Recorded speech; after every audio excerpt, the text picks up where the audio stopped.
Hello, everybody, and welcome to the latest episode of Arcade Parlor. I think you guys were sleeping. You guys were totally sleeping during that one. You guys weren't even looking at the camera. I woke up fast. Come on. Welcome in to the co-host here. Welcome to those who are listening. Today is March 4th. March the 4th be with you. Episode 7. The time is 7:20 p.m. Eastern. Welcome in, everybody. We are on episode 7 already. Can you believe that? We've been doing this like 7 months already. Wow. That's pretty wild. Been going that long. I think about it. I'm like, we've had like 2 guests on here, and then I'm like, no, wait, we've had way more than 2 guests. Yeah. And it's crazy how fast this goes, because it was before October and everything. I think our first episode was in September, if I remember right. Before we had our very first guest on there. That's crazy though. That's crazy. Episode 7 already, and we're still going strong. We're still going strong. I'm Pancho Taco, also known as David. Hi, David. Pancho Taco. Hi, David. Yeah. That's who I am. Hello. Good. Nice to see you. I'm looking at the co-hosts that I have with me. I'm looking at. We'll always start with Ashley. Ashley, how are you doing today? Dave, I'm doing so wonderful. It's a beautiful night here in South Florida. Very happy to be here today. We are so happy to have you. So happy to have you here, as we are every single month. So happy. Thanks. And then I look around the room. I also have Jackson here. Jackson, Hi. how are you doing? I'm doing pretty good. Things are going well. The weather is not like Ashley. Ashley, I'm always so jealous of Florida people. You guys have the best weather. I look outside and it's just gray and snow everywhere, and I'm just sad about that. I'm done with the winter. I'm not gonna lie. Anyways, I'm fine. We had a big snowstorm last night, and like 4 inches or something like that. And the first thing this morning I had to do was I had to take my daughter out in the snow before it melted, because it went up to 45 degrees today and pretty much everything melted. Right. But the first thing this morning, I had to get done, otherwise she was gonna be devastated. So the first thing we did was go wake up 8 in the morning. We're out there in the snow crunching around. Aww. It was a good time. It was a good time though. Dad, I remember liking that when I was younger. Yeah, hashtag just dad thing. Yeah. Bleachy, when did you like that? Like a year ago? Okay. When I was like a younger thing, when like closer to fetus than I am now. All right. That's one way to judge a timeline. How closer to fetus or not. That's one way to judge a timeline. Wow. I don't know why this just reminded me of this, but I remember in elementary school when we would have recess, winter was great because our playground, it was near a parking lot at my school. And I'm sure a lot of people had the same experience, but they would plow the parking lot. So they have giant mounds of snow that are pushed into the field kind of. And that ended up just being a giant playground, just those giant mounds of snow that were like 20 feet high.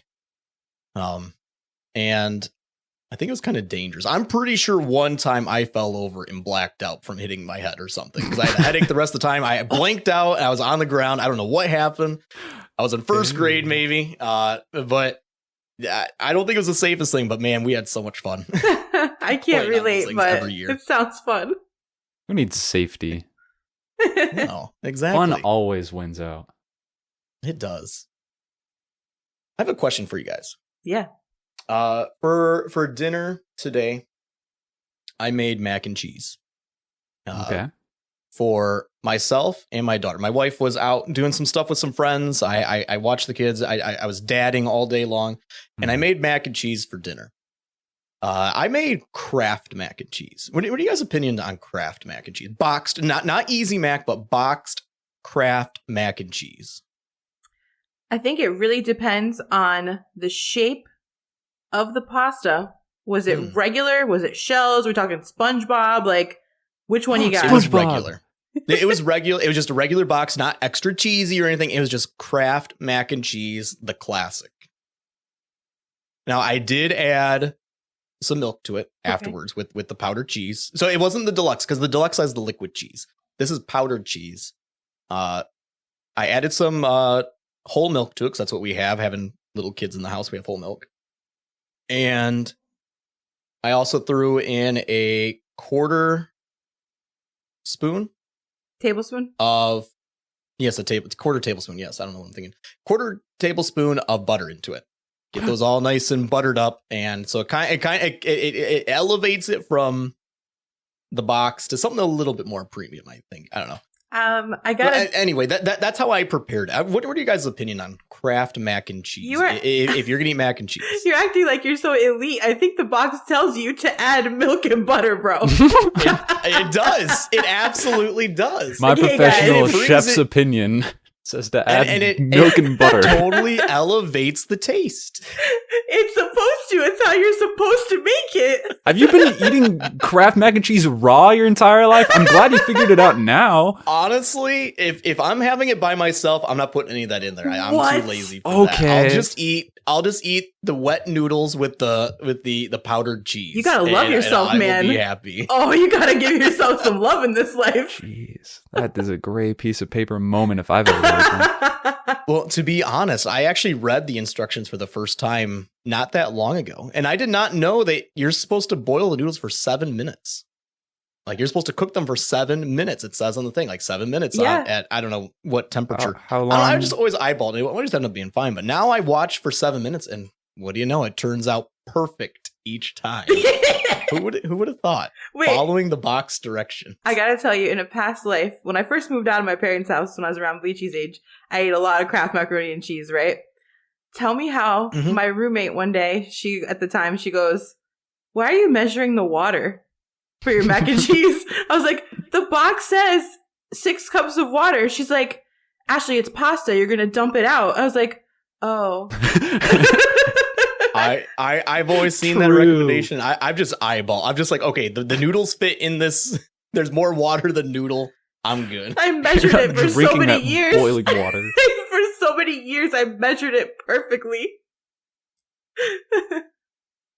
I do elevate mine a little bit. I love Kraft macaroni and cheese. Who doesn't? But when I make it, I don't usually keep milk in the house, so I do half and half. It's a little creamier, and I end up putting a little bit of real cheese in it, maybe some chives. But the regular way, very nostalgic. Would eat.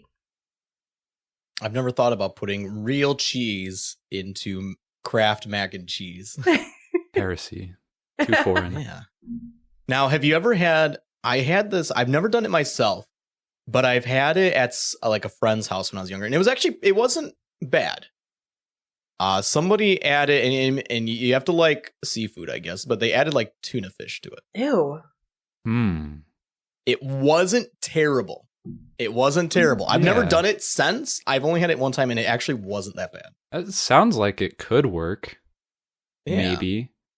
Now, I wouldn't Ashley, do you're it. making I'm too a lazy. face of. You're making a face of disgust.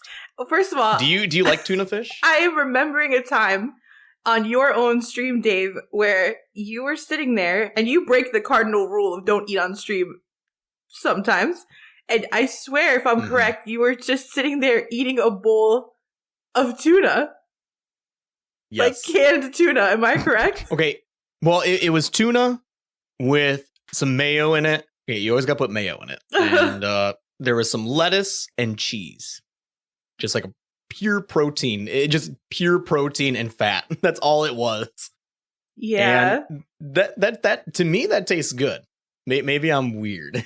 But no, I don't mind that. You're the guy who eats raw Kraft mac and cheese. It's not weird at all.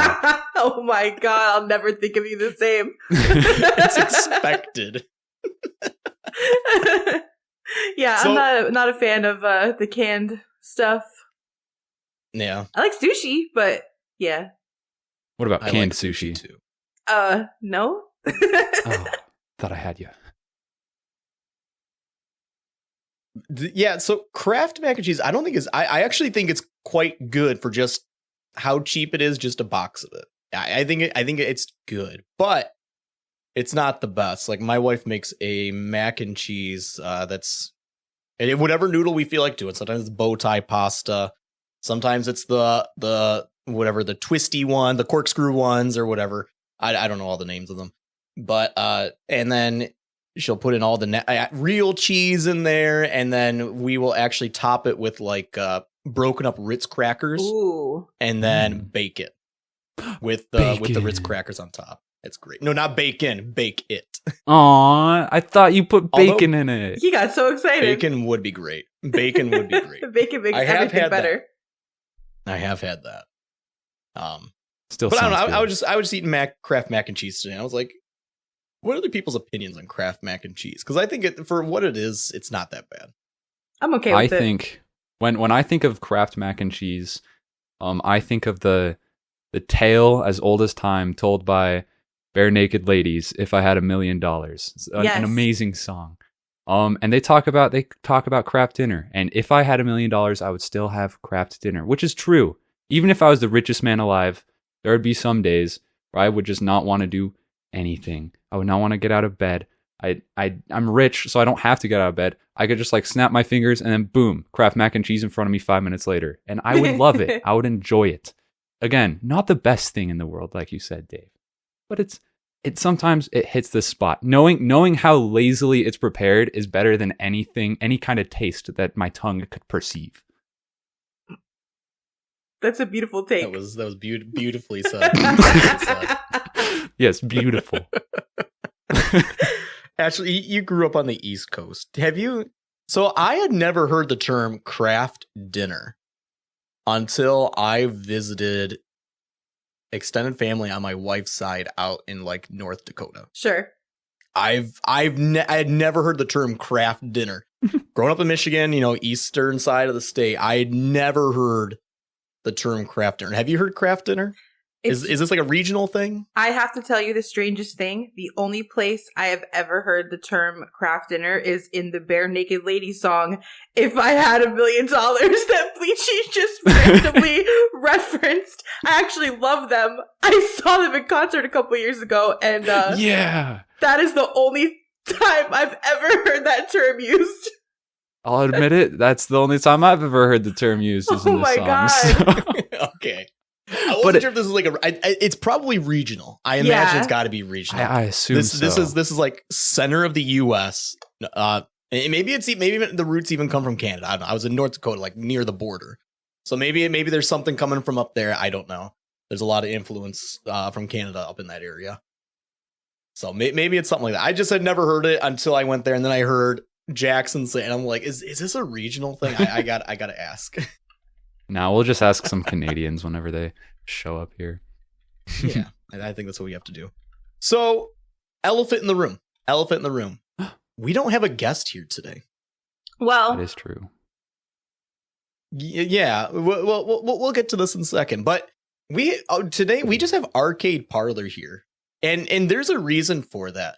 But I think we can get to that in a little bit. Why we have just Arcade Parlor here today. There's a very big reason for that. I've been teasing, Ash, I know you've been teasing for a while. Yeah. We have 2 very big episodes coming up here. We're super excited to get both of them out there and have people hear what's going on. But before we get to all that, I have a topic that I think would be fun to discuss here today. We talk about what we play right now all the time. Yeah. Right? We talk about, this is what I'm doing on Twitch. This is what I'm doing on the weekend, stuff like that. I don't know if we've actually talked about our childhood games. We've said games in the past that we like. Yeah. We've talked about our gaming sins, but I don't know if we've actually like had a chance to like just talk about games from our childhood that are influential to us, that are still maybe our favorite game of all time, or it's still top 5 for us or something like that. And I thought it'd be kind of fun, maybe to kind of give our listeners a little bit more insight as to who we are, what we grew up playing. The era that maybe even the era, like our first consoles that we had, stuff like that. I think that would be a fun thing for our listeners, so they can just more insight to who we are, what our tastes are in video games, stuff like that. I think this would be a fun fun thing to talk about. Let's do it. Okay. Ashley, what is favorite game, or I don't know how we want to tackle it. If it's just our childhood games, if it's our favorite games, you just gush about a favorite game of yours. How's that? So, excuse me, when we talk about a childhood favorite game, I'm going to shock every person listening here right now. Oh, no. My childhood favorite game is Ocarina of Time. No. The Legend of Zelda. I can't believe it. I know. That's I insane. know. When you talk about a favorite game, especially from childhood, that is the only thing that pops up in my mind. I had so many games I grew up on, and that game was a little later in my lifetime. I'm 34 now. I'll be 35 in May.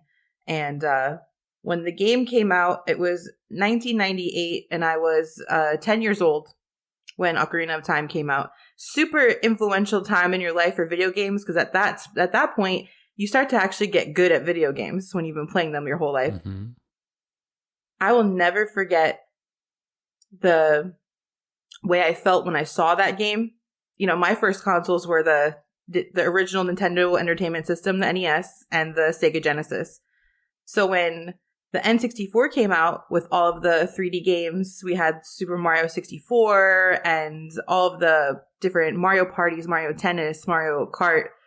The games were beautiful, and some of the first games I ever played in my life were Zelda 1 and 2. Even though I was too young to understand how difficult and ridiculous those games were, you only had so many cartridges. You couldn't just go rent a game back then, and you certainly couldn't do anything online. So those were what I had. And coming from, you know, the 2D older graphics on the NES, and then seeing Zelda like totally revamped and kind of almost like more geared towards younger people, not as difficult of a game, I was obsessed. That summer, it was the summer of 99, I was 11, and I was with my grandmother almost every day that summer, and I just sat in a room with Ocarina of Time and just didn't leave all day long, every single day.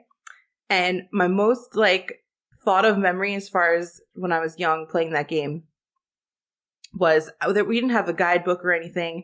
Maybe they had a guidebook, but I didn't have it. And I remember there's a part, if you've played Ocarina of Time in the beginning, where you're in the Deku Tree and you get the slingshot. It's like the first like weapon you have besides the sword in the game. There's a room, and you have to get out of the room. I was in that room for 2 days, and I had no clue. 2 days of my, not like game days, like real days of my human life, I spent in that room. And all I had to do, maybe you'll know the room I'm talking about, was shoot a ladder down from the ceiling with my slingshot. Had no clue. The 2 days. Barrier. I looked at every pixel in that room for so many hours trying to figure out what I was supposed to do. And it was such an epic moment when the ladder finally came down and I was free. It is so satisfying when that eventually happens. Huge W. And it's like you said, it's the first 3D Zelda game, right? Yeah. So like that type of stuff you've done like in a top down, but it never had the impact. Right. You don't envision it actually being higher up than where Link is, right? But you can actually do that in a 3D environment. So that's like something like I could see a young, gamer not knowing what to do to, coming from the 2D space into that. Like, I don't know what to do. It's really funny now because I don't think I've ever shared this out loud, but I have a saying when I play Zelda games now, which is if all else fails, look up. If you don't know what to do. That's true. That's actually super true. Yep. And that game is what started it all for me because there was, like you said, Dave, there was no look up in a Zelda 1, a Zelda 2, a Super Mario Brothers 1 or 2 or 3. Like, you just had what you had on the screen in your 2D platformer. Yeah, that's like a total game changer. And this brings me back also just like N64 in general. I mean, PlayStation 1, of course, too. Yeah. And what was the other 3D console one? There was another 3D console one, right? Xbox? Did Sega had one? Oh, the Dreamcast? Yeah, no, that was more like GameCube era. Maybe there wasn't one during. Maybe it was just N64 or PlayStation 1. I feel like there was another one I'm missing out on. But that was the first step into 3D in general, and of course those games don't age terribly well because of it without some HD remakes or whatever they do, or the mod scene and stuff like that. But that's awesome. That's totally awesome. I have very, very vivid memory of getting an N64 on like Christmas morning with Mario 64. Yep. I think it was packaged together, maybe. That part I can't remember, but I have a very vivid memory of opening the N64 on Christmas morning, which I think is the only console I ever did get like as a Christmas gift or something. But I remember that, and it was cool. It's a good memory. I was like at the age where I was so aware. Like when I got my NES, I can't even remember. I remember playing it at 3 years old. My Sega I got when I was 5. I remember that. That was super huge. My Sega I got with Aladdin and Lion King, which I still play today. Very and influential. Stream today. I've been playing these games for 30 years. But this N64, when I got it, I was like 9 or 10 years old, and it's a huge moment. Like, I'll never forget the Christmas that we got our N64. That's really cool. Jackson, what about you? Do you have anything that comes to mind when I say your favorite game, childhood, or just favorite game, something that you haven't talked about before? Definitely. And over the course of my childhood, when I was a wee lad, I played 2 kinds of games. Mario games, specifically on the Wii. You have to remember, I was born in the 21st century. I know that's weird, but that's my time. So Mario games on the Wii and Lego games. Lego games were huge for me as a kid. I was born right around that time when Lego games were like first getting big, and like Lego Star Wars was coming out and whatever. That was the gateway drug. That's what got me into video games overall, was the first Lego Star Wars game. But if I had to pick one Lego game and one Mario game from my childhood that was super influential, I'm super nostalgic for, I love a ton, Mario would definitely be Super Mario Galaxy. That game, phenomenal, amazing. I know there's definitely some nostalgia that does cloud it, but I think it's like 10 out of 10, wonderful, one of the best, not only Mario games, not only 3D Mario game, but just game period. It's great. I feel like I've talked about this before, but I remember, I remember, I think I got it for my birthday. It was like my 9th birthday or something. I open it up and I get Super Mario Galaxy, and I'm like, oh, this looks pretty cool. I kind of wanted Super Mario Galaxy 2 because that game was out, and that's the one I asked for, Mom and Dad. But yeah, I guess Super Mario Galaxy is fine as well. So I put Super Mario Galaxy into the Wii, and I play it, and I'm like, oh, my parents made the right decision. This game is amazing. This is the one. This is my thing. This is my pride and joy that I definitely did not create, but I am playing it's so good. There's obviously some criticism with it, with just like a bit of stale movement, maybe a little too linear, but I'm not the only one to enjoy it. I'm not the only one to love it. So that definitely sticks out as like the ultimate childhood game for me. I have one that is very, it's not the best game, but for some reason I remember playing this a ton. Definitely not my favorite game, but I do want to talk about it. It was one I did get for Christmas. It's actually a Game Boy game. I got this. One Christmas. So I guess I did get a handheld console for Christmas one year. Now that I think about it, I did get a Game Boy Pocket, and it was like the green translucent one. Wow. Super cool. Like High-tech. lime green, translucent, almost glowed. It was so cool. So I got that for like a Christmas. And one of the games I got for that, and I was trying to look up the name because I couldn't remember the name, but I believe it was just called Pocket Bomberman. Yeah. Bomberman. And it had, and this, I don't know why this sticks out to me specifically. There was like an Indiana Jones like Bomberman character in it. And I'm pretty sure this is the right game, Pocket Bomberman, because I couldn't find another one. I was kind of looking here just a minute ago. And I don't know why, but this game I played so much. I don't know if I actually liked it. I just played it so much. I just have so many memories of playing this game. It was the first Game Boy game that I had, and I played it a lot. And I think this just goes back in the day when you didn't have any money. You had the games you had, the games that your parents said, I'm going to buy you this game. No reviews looked up. This is the game you're getting. And I played it like crazy. Not multiplayer, just by myself, again, going through the worlds. I don't think I ever beat it. But I just remember having a lot of nostalgia. And I think it's this one called Pocket Bomberman. Technically a Game Boy Color game. I think. I could be, and I could just have the wrong one here. Maybe someone who's listening, you can always feel free to stop in chat or something. Let me know, or send an email to us. We'll give the email at the end of the stream here, or the end of the podcast here, of what that game was, if you remember that as well. But I'm pretty sure it was this one called Pocket Bomberman. Other than that, I mean, Super Mario World, always there. Played that way more. One of my most played games, Yoshi's Island, is one of them as well. Mm-hmm. And then one that I will say that a lot of people don't like, and I think I liked it because I was a kid.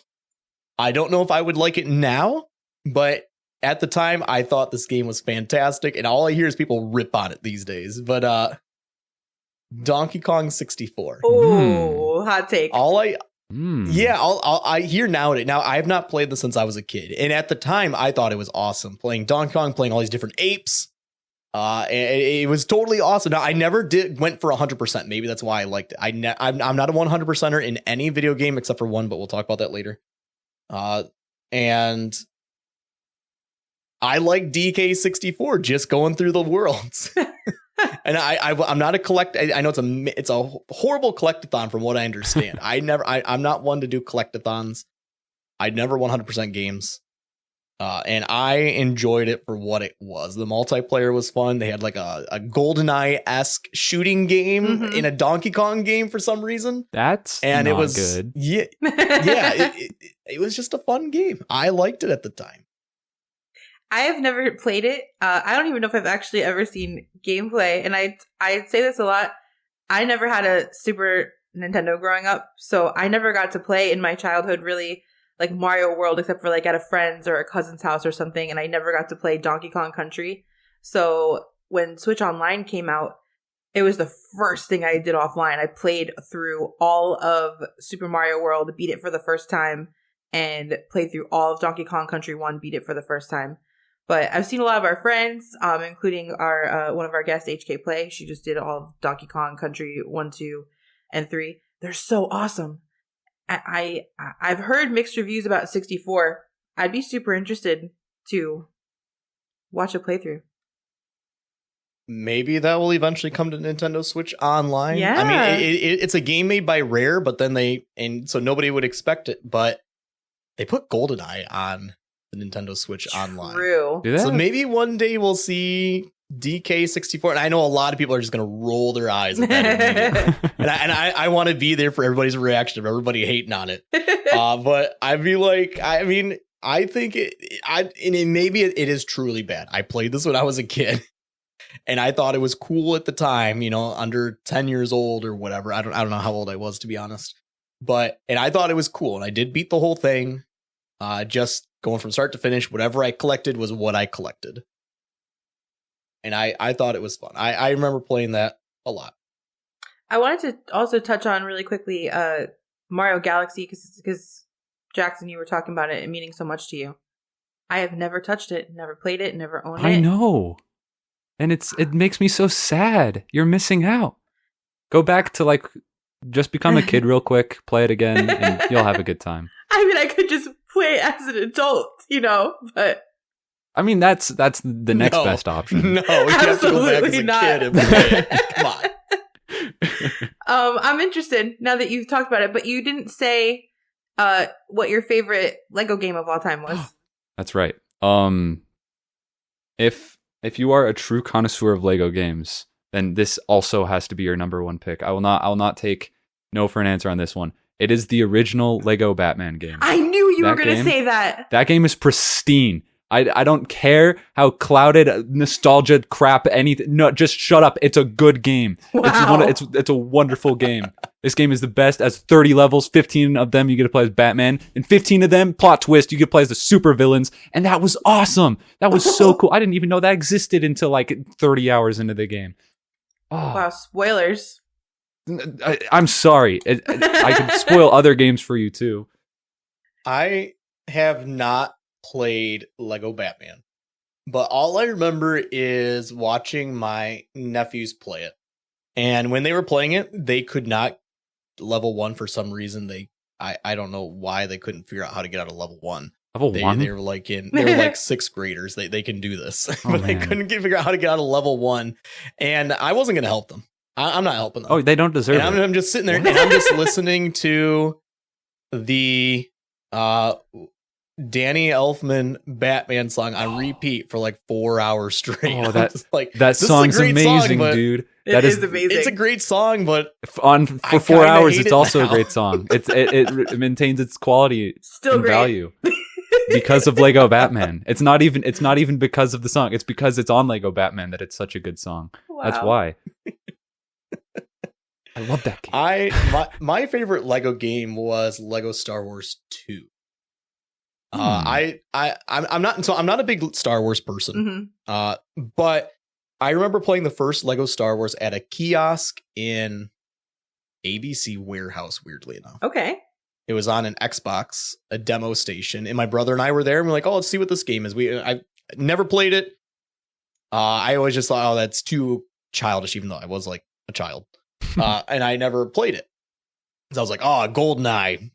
Those are real games, right? And I played it and I was like, this game is fun. So eventually we bought it. We had a GameCube. We bought that. And it was a lot of fun. Then they had Lego Star Wars 2 come out, which took Lego Star Wars 1, made the original trilogy, as we all know. And animations were way better. It was more funny, in my opinion. It just took Lego Star Wars 1 and really built off of it, in my opinion. It was like the perfect sequel of a game, I thought. Like what a sequel of a game should be. And I thought they did it really well. Lego Star Wars 2 is a classic. That's for sure. Yeah. And it might be like, I never did play Lego Batman, but it also might be slightly nostalgia in that respect. No. It was the perfect sequel at the time for me.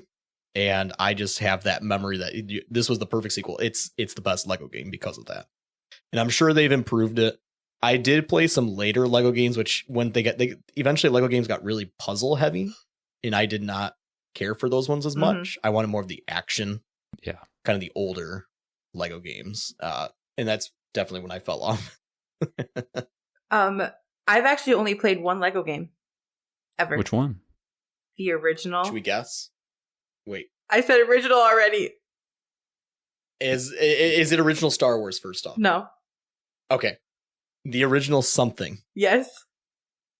So there's been multiple Lego games in this, whatever. I'm thinking this story. The original what? So which ones had? Okay, so wait, which Lego games had a one? There's Lego Star Wars, which it's not. There's Lego Indiana Jones. There is Lego Batman. Lego Batman. There is Indiana Jones. Lego Harry Potter. Harry Potter. That's a good one. There is Lord of the Rings. Technically, they did make Hobbit games afterwards. Yes. I don't think it's gonna be Lord of the Rings, though. He's laughing because he actually played a he Lord of the knows Rings I've game. never seen Lord of the Rings. Why haven't you? Come on. You're missing out on all the good media. Maybe someday. Are there any other Lego games that had an original? Lego Marvel. Before a sequel. Marvel did, yes. The sequel was... I don't think Ashley played Marvel. Yeah, I wouldn't guess that. You said it wasn't Star Wars? Not Star Wars. I'm surprised. It might not be something with a sequel. I'm stumped. I don't know. I personally would guess Indiana Jones, but I feel like that's not it. I don't think it's Harry Potter. I don't think you've seen a Harry Potter movie. I feel like I've heard you say that. You're correct. Oh my goodness. So I'm gonna say, oh geez, it's probably one we haven't even said. Yeah. I don't even remember. I'm gonna say Batman. You are correct. It is Batman. It is Batman. It is original, There it is. but which was funny because my dog Lucy, I named her after a Batman character. Lore, Lore. Her name is Lucy Fox. I named her after the character Lucius Fox. If you've seen the Christopher Nolan, I wanted a boy dog, and I fell in love with my dog Lucy, and I wanted to name my dog Lucius Fox, but I got her, so I was like, Lucy Fox is pretty close. So my dog's name is actually Lucy Fox. I didn't know Zelda. Her real name is Zelda. Because yeah. Anyway, I was super excited that you said that was your favorite one because it's the only one I've ever played, and I loved it. I actually when I played it, I beat the game in one sitting. I didn't leave my TV. Thank you. I beat so the whole awesome. game. It was amazing. I can't believe you played this. Of all the games that we could share a common bond over, it's Lego Batman. I know. I'm so excited. I loved it. I'm a big Batman fan. I thought it was a really cute game. I never went and played another Lego game because I just, I felt like I was too old to play that game at the time. Never mind now. You peaked. I did. At Lego Batman. I did. I peaked at Lego Batman. There's nowhere to go. There's nowhere to go from there. No. I did play the newest Lego Star Wars that came out, where it was it was all of them, but it was open world. They added a whole bunch of other stuff too. It was okay, and that might just also be age, also for me. Just I just don't really enjoy those anymore. But I feel like it didn't. Well, the magic of the original Lego games was the no voice acting, right? They could communicate the whole story without saying a single word, right? And that was so cool. That was fun to see, like the goofy stunts that they would do, with I don't know the visual gags and stuff, which you lose all that when they brought in the voice acting, because they can't communicate, or they don't communicate in the same way. They just say the line from the movie or something like that. But I was not the biggest fan of the newest one. And again, that might just be because I'm not the target audience anymore at my age and stuff.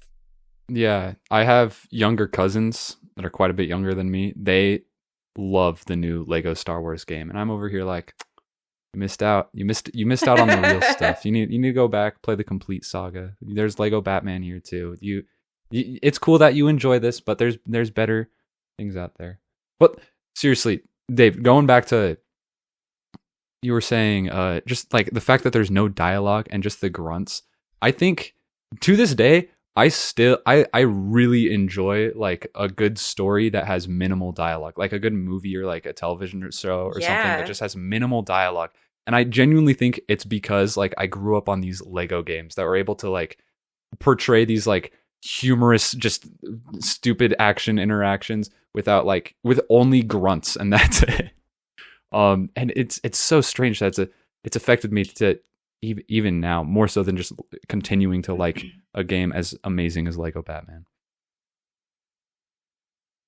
And I know I did look in the menus, and apparently you can unlock in the newest Lego Star Wars an option for mumble mode. Mm-hmm. Oh, the problem with that is that sure, they're going to mumble like the originals, but you still lose the visual gags, right? It's not like they remade all the cutscenes to have these goofy gags that would be like, I don't know. I just remember like in the original one, there's a really funny way that Darth Vader said, "I'm your father." And I think he had to do something with like he like pulled up a family portrait or something like that. It was really goofy.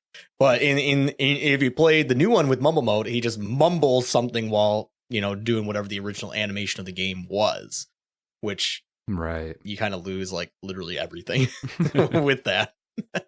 No point playing the game. So before we leave the topic of Lego Star Wars games, I just wanted to say, Dave, your wife, a dear friend of mine, I never hear her talk about playing video games, but when the most recent Lego Star Wars game came out, I absolutely loved when she would give updates because she was playing it.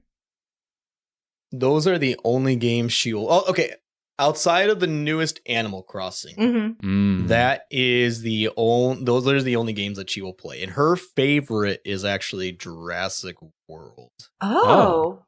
She really likes the Jurassic World one. She likes the balance of I don't remember the balance of like she liked the puzzles in that one the most. I I didn't even played know that that one with my existed. friend a while back. That was Wow. that is a pretty fun one. I respect it. Yeah, that is her favorite one. Which I'm surprised her favorite one isn't Lord of the Rings, to be honest. But Yeah. I don't know. Maybe that wasn't a good game. I don't know. I never did play that one. Lego Lord of the Rings is the second best one, by the way. Just putting it out there. Okay, so it's a good one. It's a good one. It's a good one. I know we had it. I think on Xbox 360. I never did play it though. She played it. Well, before and Not also me. before I wanted to just mention, I like that Jackson said his favorite Mario game from childhood. My favorite Mario games from childhood would be 1 and 2. I'm sorry, 1 and 3. Original Mhm. Super Mario. It's the first game I ever have a memory of playing, and Mario 3 is the first game I ever beat in my life. First game I ever completed, and it's huge nostalgia memories for me. I think Mario 3 is my favorite Mario of all time. Dave, what was like, if you think of your childhood, would you say SMW was like your core Mario game of childhood? It's either that or Yoshi's Island, to be honest. I Yeah. really had a fondness for Yoshi's Island as a kid, but both of them were played maybe equally. I know Yoshi's Island is Super Mario World 2. Yeah. If people didn't know, I feel like a lot of people don't actually know that. When I talk about it, people don't know it's technically the sequel to Super Mario World. Mm-hmm. But I have a lot of fondness for that game, and that's also like the only game I've 100%ed in my life, which I Congrats. just did like a week ago. Yeah. During my 12-hour stream, I had two. So I've been playing this on and off for probably the past, I don't know, maybe four or 5 months, something like that, maybe even 6 months. And it would take breaks and come back to it because it's kind of an annoying game to 100%. There's definitely some jank to it. And I finally did 100% it during I did a 12-hour stream just last week, and I finally 100%ed Yoshi's Island. I think that's the only game I've ever 100%ed in my life. Wow. I'm That's pretty impressive. sure it is. Yeah. I'm definitely just get through the story. I had enough. I'm good. I don't need to go back for collectibles or anything. If I love a game, I want so much more of it, and I am a huge 100%er, I would say. I think back when I was a kid, I liked just getting as much as I possibly could out of a game because Yeah. going back to what you guys said, like you kind of just had whatever your parents gave you and you had to work Mhm. with it, you know, and you had to make the most out of it. So like I just feel so spoiled now that I'm an adult and I can go and buy whatever video games I want and I don't have to spend 100 hours on one video game that I think is okay. Yeah. But no, it really made me like get the most out of video games back then. I feel like I've definitely changed my video game consumption habits now that I have a larger arsenal, a larger library. Yeah. I know and this is going back to Mario. Well, actually, before we get to that, Jackson, what was your first Mario game then? I know you said you got Mario Galaxy. Was that your very first Mario game to play? No, it was. Oh, let me think. It might be Mario 64. I think that was my first one. Wow. Okay. I think I didn't own it until later in my life, but I think that's the first one. It was at my grandparents' house. That was like always the first thing I would do whenever we stepped foot inside a grandma's house. I would just run down to the basement and be like, "Where's Mario 64? I want to play Mario 64." And then Aw. I think I beat the game just at my grandparents' house over a very extended period of time. Did you If ever it's do any, not 64, then it would be New Super Mario Bros. Wii. That's what Did it you ever would. do any BLJs on the didn't- stairs after I didn't know a session of BLJs Mario existed. 64? That would have been so cool to those- flex as a kid. Like, hey, look what I can do. I can do this IRL. For those who are listening who don't follow anything Mario speedrunish, a BLJ is a backwards long jump, which helps you get up stairs that are inaccessible very quickly early on into the game. Yeah. You build up a lot of speed and can just break the game basically and shoot upstairs. Speedrun strats. Yep. One of the most famous now, ones. One thing I remember, because you're younger than us, Jackson, is that your preference for side-scrolling Mario is New Soup, right? New Super Mario Brothers, because that's what you played, right? And that's your preference for side-scroller Mario, right? As far as the movement goes, yeah, it is. Strangely enough, For me, that see, I don't like New Super Mario at all. I don't like the color palette. It's very dull. so in my opinion, I think it's very dull. And they have too many dancing Koopas constantly. That's not. Don't knock on the dancing Koopas. That part's awesome. What are you talking about? It has a childish feel for me, but only because I was an adult when it came out, I think. So I've never really even seen much of that game, but yeah. Is Mario Maker your only exposure to New Super Mario Brothers? You are correct. That's fair. That's honestly fair. I don't love New Soup levels in Mario Maker. I'm learning to as I learn the mechanics of the games, but I didn't have those foundations when I started playing Mario Maker, so I don't fall in love with those levels like I do, the SMB 1-3 SMW levels. So that's a good question. When it comes to Mario Maker, you always hear people in the chat, they always ask the streamer what is their favorite style. And is it typically everybody's favorite style just indicative of which era they grew up with? Like, for me, I will always prefer SMW, which I think is probably the most popular one. Mm-hmm. That's definitely the most popular one in Mario Maker. I think that's pretty clear. That's the most popular style to use. That's my personal favorite as well. I love the art style to that. Absolutely. I absolutely think it's beautiful. And the colors are just bright and vibrant, and it's great. Ashley, I'm going to guess you like Mario Brothers 3 style the most. So, am I right or wrong? You would have been right the whole time I've played Mario Maker, but as I'm progressing in my Mario making and doing the challenges I've been doing lately, and learning all these mechanics, it was always SMB3 was my favorite, but now that I'm doing a lot of Kaizo and harder levels, I have fallen deeply in love with Super Mario World levels. I love them. I love the mechanics. And even though I didn't have the game as a child, I love SMB3 levels. They were always my favorite. I love the Link levels so much in SMB1. But SMW levels have my heart and soul right now. They are my absolute favorite. That is more than fair. Yeah. Yeah. I would say, what about you? If I didn't grow up with New Super Mario Bros. And that was just my game, I'm almost 100% sure I would also love Super Mario World the most and think New Soup is trash. I still think the twirling mechanic in New Soup is very good, and I'm surprised more platformers don't kind of copy that method, because it does give you a little bit of leeway and whatnot, but there is something about the movement of Super Mario World that just it feels crisp and feels right.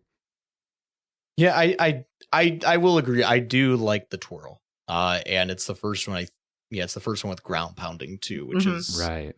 Which I think is a good I think that's a good layer of complexity to it as well. I would say my least favorite, I don't think this is a hot take at all, it is 3D World. I think there's a lot of good stuff in the 3D World, but movesets, to me, it feels clunkier. I think that's by design. It does feel heavier. And I personally, that's my least favorite out of the pool of, and I'm not including Link at this. I'm just talking about the styles. I'm not including Link. I'm not including the Mario Brothers 2 mushroom or anything like that. I'm just talking the base styles. I would say 3D World is probably my least favorite. I've played a lot of really good 3D World levels, but definitely if I saw 4 levels in front of me, each from a different style, I would play the other 3 before coming to 3D World. Yeah. If I had to pick 4 different good levels to play right in front of me, 3D World would be the last one on the list. Right. Huge agree. I think it's just the one that has it's just the newest one, so Mhm. it has had the least fiddling around with. And Yeah. it definitely feels the least perfect. I And don't. it's also I wouldn't mind more 3D World as long as like it was just fine tuned a bit. Right. and it's also technically a 3D game that they put on a 2D landscape, right? There's never been a 3D world side scroller game. Technically, So maybe that plays into it as well. I don't know. So still a fun style. Still a fun style though. Unique, good change of pace. I guess So- so. I think this brings us. I did start talking about Yoshi's Island a bit. That brings us to what we're playing right now. So we spent a good chunk of time talking about our favorite games. I think our listeners kind of see where we came from, where our first consoles were. Our ages show that, obviously. So playing right now, I guess I'll go since I kind of did something a little bit earlier. So Yoshi's Island, I did complete that 100%. That was I like the game. I will never 100% it again. It's kind of a pain in some of those levels. Yeah, kind of a pain. It's not the most precise platforming. If anybody has played that before, it's a little loose. So it's not the most responsive, but it's still a very good game. That's the intended way the game was made, of course. And I do like it. I did recently spin up the sequel to that though. Yoshi's Island DS. If What? nobody has ever heard of Yoshi's Island DS, they took the Nintendo DS, and we all know the Nintendo DS had a screen on top of the other screen when you opened it up, and they made it as if the screens were just one piece. So it's just an extension of the screen down below. So you can see the sky above you, the mountains, they're behind you, enemies are up there, and they like dive bomb down to the bottom screen where you are and stuff. And sometimes you're up there, whatever. And it's a really unique game because they did introduce other babies. So you have Baby Mario, they all have their abilities. Baby Mario, Baby Peach, Baby Donkey Kong, Baby Wario, and I think Baby Bowser is playable. On the back of Yoshi, of course. Each have their own abilities, like climbing vines for Donkey Kong, fireballs for Bowser. I can't remember what Wario's is. I haven't gotten him. But they all do have their different abilities, and they did make the game where they do want you to go back, because I've already seen stuff early on. They're like, come back with Donkey Kong. I'm like, no thanks, but I can appreciate the attempt to get people to come back, and I'm sure some people absolutely love that. But it's a really cool game. I remember playing it on the DS. I had a DS Lite, which was the second iteration of that console, and I had it on that. I remember liking it back in the day, so I rebooted it up, and I think it's still pretty good for a sequel. Not as good as the first, but I think it makes a good sequel. Holds up. I didn't even know it existed. That's Me either. Till you played it. There's also another Yoshi's Island that exists. Yoshi's Island 3DS. They made a third Yoshi's Island. It's on the 3DS exclusive. It's not a remake of the original or anything. It's called Yoshi's Island 3DS. And that one's not good. Okay. I will say that one's not good. an honest man. I bought it because I was like, the first two are great. I'm excited. Yoshi's Island, another one. I played and I was like, this ain't it. This isn't it. This You isn't Yoshi's tried. Island. Yeah, you tried. I'm pretty sure it's called Yoshi's Island 3DS. I'm looking this up here. Yoshi's New Island. Okay, it's called Yoshi's New Oh. Island. Should have stayed on the sucks. old one. Yeah, it's not a really great looking game either. It got a 5 out of 10 from Nintendo Woof. Life. Oh dang! By its own company. I'm looking at Oh, it right man. now. You have Nintendo in your review site. If a fanboy site gave it a 5 out of 10, it's probably not a good game. What's that on the Oper scale? Is that an eggplant on the Oper scale? On the Oper scale? Yeah. What is? I think that is an eggplant. A 5 out of 10. Big ol' eggplant. That's all it is. Yeah, an eggplant. It's just there. It's an eggplant of a game. It just exists. It's just there.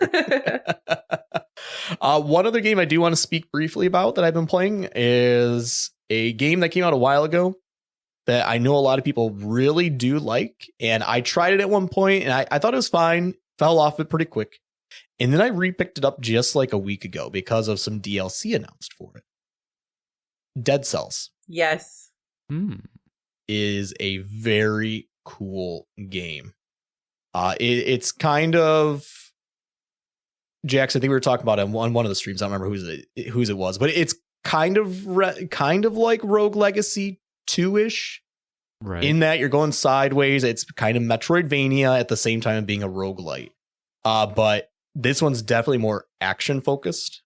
I would say as much action as there is in Rogue Legacy 2. Rogue Legacy definitely had more platforming involved in it. But this one is definitely more focused on the action. Very fun game. I am absolutely having a blast playing it. And I will continue to play it for a while. But the reason I got into it is because at the Nintendo Direct, I think they had announced it before, but it was the first time I had seen it. They showed a trailer for a new DLC, which is crazy, just making DLC for this game, where they're bringing Castlevania crossover into it. That's right. I forgot about that. Yeah. Yep. And I was like, this is sick. I got to pick this game up again. And sure enough, I'm loving it. I will definitely be getting the DLC. I do have the full game because when I bought it, it was just the deal, the entire game. And it's an absolute blast to play. There's a lot of, they have Shovel Knight stuff in there now. Hotline Miami is in there. Really? Easter eggs. Yeah, I saw that. There's a room you come across that's Hotline Miami. They have the posters on the wall. You pick up the phone, it says wrong number. It's awesome. And there's just a lot of cool Easter eggs to other roguelites. Like there's a book you can pick up and it talks about all these other heroes. They talk about someone whose legacy always was trying, which is Rogue Legacy. They talk about Enter the Gungeon. I think Hades was even referenced in one of the notes or something. Like it was really cool. And it's a really fun game. I'm definitely enjoying it, and I would highly recommend that to anybody who likes the roguelite genre. I think a lot of people listening have probably played it because it scored very well, was very popular at the time of release. And I would definitely recommend it if you haven't touched it. If you like roguelites, if you like 2D action, kind of Metroidvania-ish, because you do got to uncover everything. And it is kind of a maze. You got to make decisions on where to go. But I have greatly been enjoying Dead Cells. Very, very fun game. You were playing Dead Cells on your recent 12-hour stream that you did. And I was there the whole time. And you don't ask me to be there, but I moderate for your stream, Dave. And I wanted to be there. It was a good time. Dude, your stream flew by for me with playing that game. You played Dead Cells most of the day. I think you played it and you even went back to it later on in the day, right? Yeah. I think we played it for the first 4 hours and then we played it for one additional hour towards the end. I could not believe how fast that stream went by just because everyone was so engrossed in your playthroughs of that game. And as somebody who doesn't play any roguelites or roguelikes at all, I really just watch you and Jackson play them for the most part. One of my favorite ones I've ever seen ever. It was a really good time. So Ashley, I remember you asking sometime, you were like, are there any cute roguelites? Yes.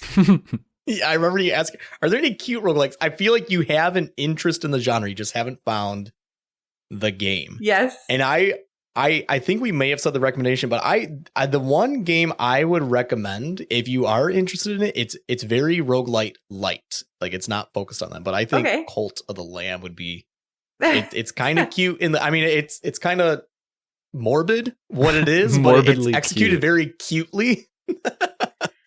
And I think that honestly might be one that you would enjoy. I don't know if you remember, Dave, on your own stream, when you played Cult of the Lamb when it came out, I have a little bit of a bad taste in my mouth because of that game because I was your founding cult member. And when my character sadly passed, you never resurrected me, bro. You never resurrected me, dude. Did you die of old age? I died of old age, man. Did we eat your body in that game? Okay, sure. Whoa. I'm pretty sure you did, bro. Broadcast. There is a lane that you can unlock cannibalism in that game. It's so weird. We definitely were a bad cult that I made the people, because you can manipulate the cult in this game to be like really horrific, but your followers think you are just the like godlike or something like that. I don't know how else to put it. And they will just follow your footsteps, and you can convince them to be cannibals. and it's an honor to be eaten. It actually was. It was an honor to nourish my fellow cult members, but Yes. maybe someday I'll get over the fact that you guys all forgot me, and maybe I'll pick it up and play. What a cute recommendation, Dave. That's golly. You'd have to. I think everybody has seen what Cult of the Lamb is. It's a fun game. That is all right. Enough of what I feel like I've been talking a lot about what I've been doing. What about Ashley? What are you doing right now? All right, so I'm going to shock everybody. Guess what I've been playing? What?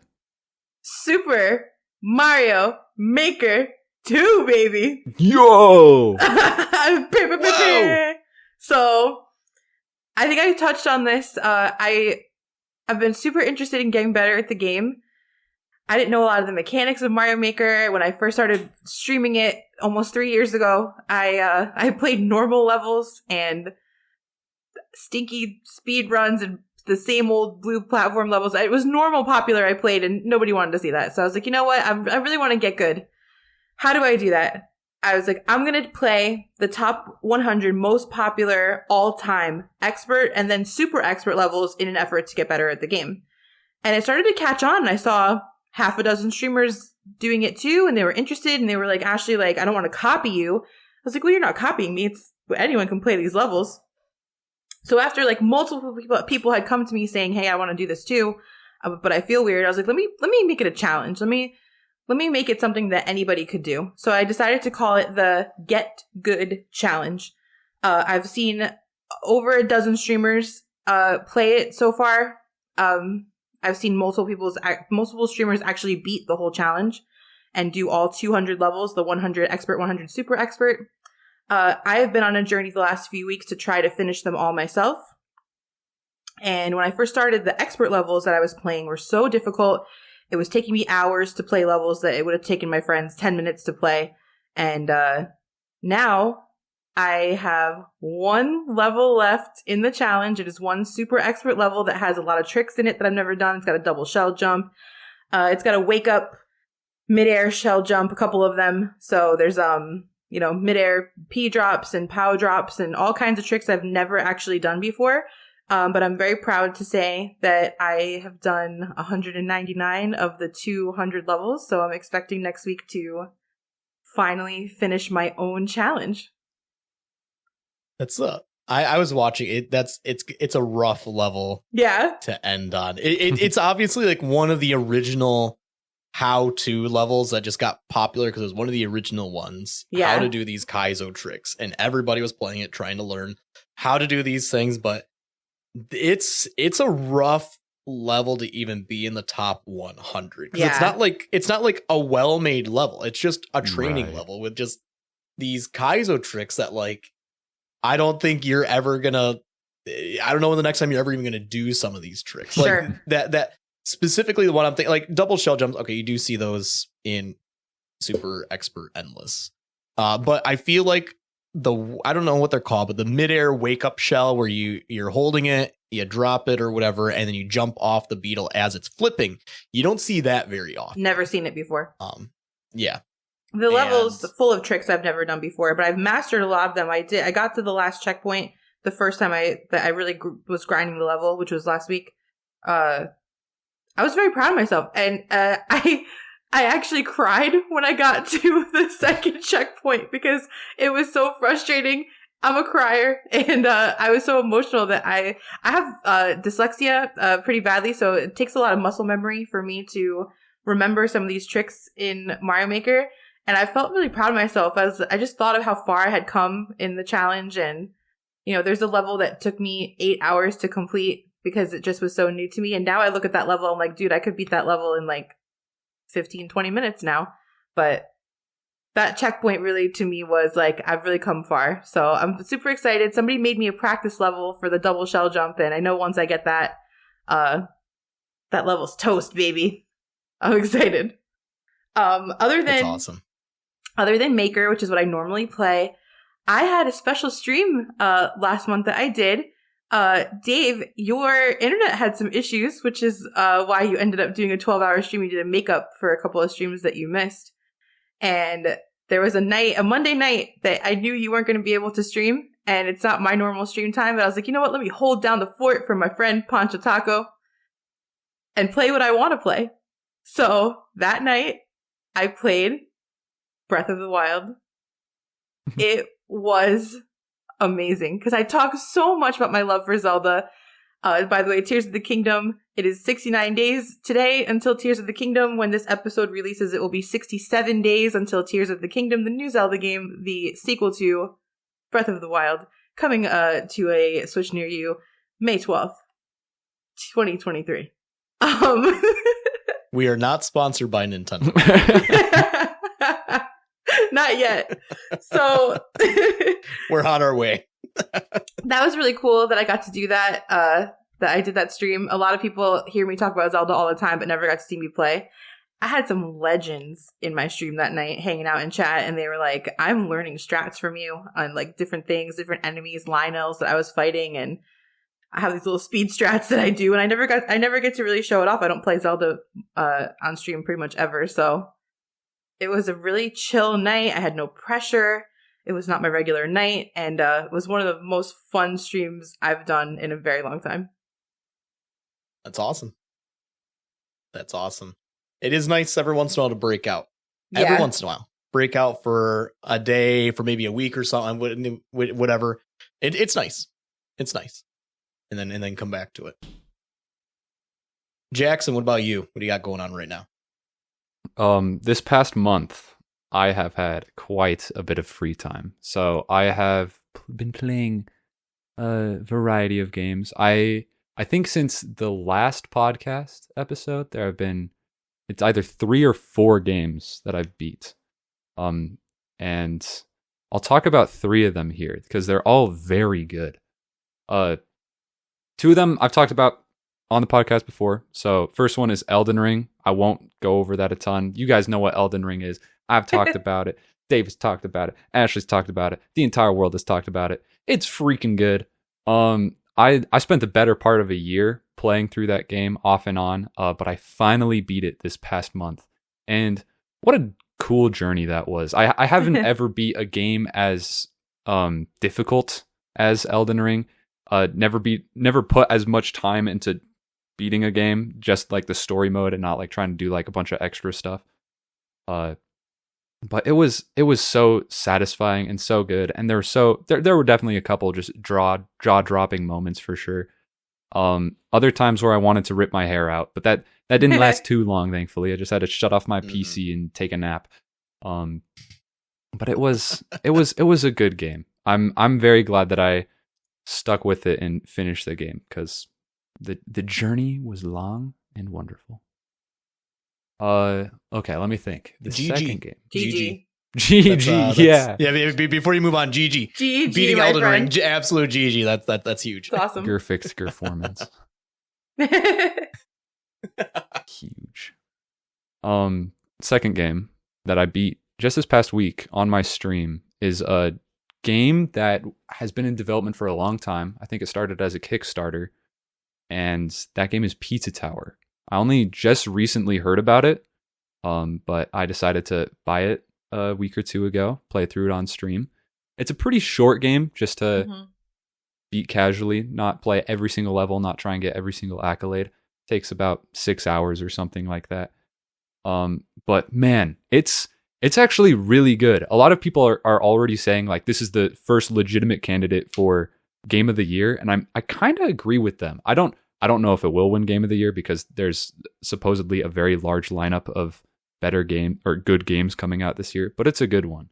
Basically, I'll explain a little bit. Sorry to any Sonic fans out there that really like the Sonic games, but this is the first time I've played a platformer that makes going super fast super fun. It's actually fun to just go at the speed of light. The movement in that game is pristine. The creators of that game knew what they were doing when it comes to the controls, the movement, how fast you're going at certain sections, like where you're putting enemies, a bunch of different unique bosses and enemies and just mechanics that you're working with. Again, not like the longest playthrough in the world, but like every moment of it is quality and you can feel it. Mm-hmm. Would you go as far to say as Pizza Tower is the first good Sonic game? Yes, I would. Well, I think personal preference, yes, it is the first good Sonic game. I know a lot of people love Sonic Mania, which has been talked about. Oh, it's so good. Yeah, and I have played a bit of Sonic Mania, and I haven't beat it, and I should go back and beat it sometime because I did have a pretty enjoyable experience with it. But this is the first time that I've beat a full-fledged, definitely Sonic game that is actually good in Pizza Tower, even though it's definitely not Sonic. I don't know what you're talking about, Dave. So that's two. You said you had one more game you were going to talk about? Yes, and this is probably my favorite of the three. It's a game that I started months ago and played for about a week or two and then stopped playing just because I was busy with life. And then just this past week, I decided to pick it back up again and beat it. Put another 10 hours into it. And it was a wonderful experience. This game is The Outer Wilds. Yeah. I've talked about it. On a previous episode. And just how much I was enjoying it back then, just like a few months ago.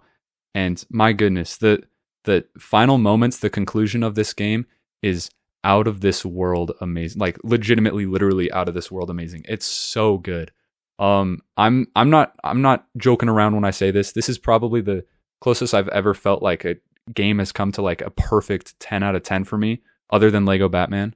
But there's so many things it does well that's just super ambitious and super unique, and they just nail it. And then there's so many things that there's so little problems. There's so few flaws. It's just a game about exploration, observation, and interaction. Those are kind of the three words I like to use. I came up with three like multiple syllable words for this. That's how passionate I am about this game. Is this the one? Remind me. Is this the one that's you have a 20-minute timer? You have a 22. Yes, I guess minor spoiler, but not really, because you figure this out in like the first 10 minutes of the game. You're you're always working on a 22-minute timer. 22 minutes. And if you go past 22 minutes, then the loop resets, and you just have to start over with another loop. And the way that you progress through the game is just by collecting information that stays permanent with you. And you have notes in case like you happen to take a multi-month break from the game and can't remember what you're doing like I did. Wow. But yeah, just the fact that it focuses on this information, just information-based way of like getting you to progress through the game is so... It's done so well. I could not recommend this game more to anybody. More than literally any other game out there to anybody who's looking for a good solo player experience. It took 20 minutes. I mean, not 20 minutes, 20 hours. I think that was my final playthrough time. I played through most of it. I thought it took you 22 minutes to beat. 20, yeah. I mean, I could do it in 22 minutes now because of my intellectuality abilityisms. No.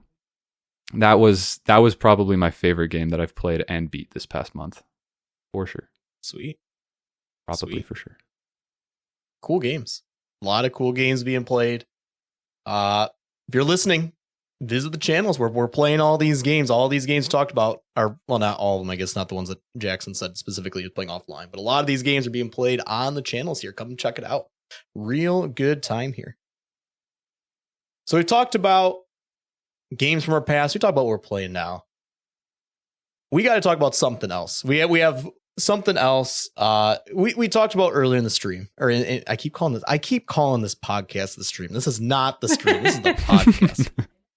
Talk about earlier in the podcast. We don't have a guest. This is our first episode since our very first one, where we sat down, just the three of us, just to establish what is Arcade Parlor. We had an hour and a half, a shorter episode is our first one. And then from then on, we've had 5 awesome guests, all episodes equally enjoyable. Fantastic people on here. But this one, we made a decision not to have a guest. And there's a very specific reason for that. We kind of teased it a little bit to kind of stay tuned a bit.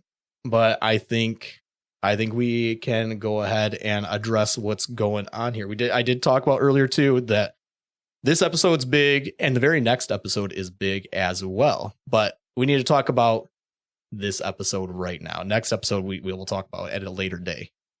But there is some news in Arcade Parlor going on, and it relates directly to Jackson. Jackson, do you want to pick it up, take it away, tell everyone what's going on here? I'm pregnant. No, I'm not. Whoa! I'm not pregnant. That was a lie. That's not the big thing that's going on. That's not what you told me. No. So basically, let me try and get through this as formally as I possibly can. I'm stepping away from Arcade Parlor. This is going to be my last episode on this podcast. It's truly been a pleasure. It's been amazing. I've loved working with you two, Dave and Ashley. It's been great. Every single guest that we've had is super cool. I haven't mentioned this as much as I should have on this podcast, but every single guest, it's just been so nice to hear their stories, hear little bits of their lives, their careers, their hobbies and whatnot. They're at my own fault as a co-host for the podcast. There's just been too many times where I just get entranced in what these guests have had to say. So it's and I just end up listening instead of talking as much as I should. But it's truly been almost a blessing to be here.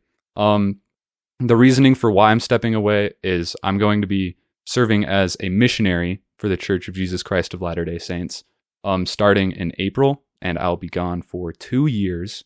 So, and with that, I'm not allowed to do any kind of content creation or anything to do with the podcast here. So I unfortunately do have to step down, but it has been a blast. It has been a pleasure.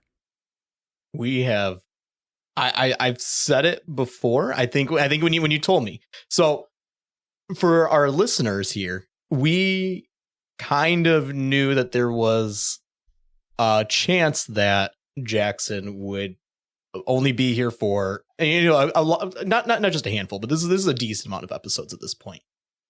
And I still made the choice. I was like, I still want you on here. I think you would be a great addition to this podcast.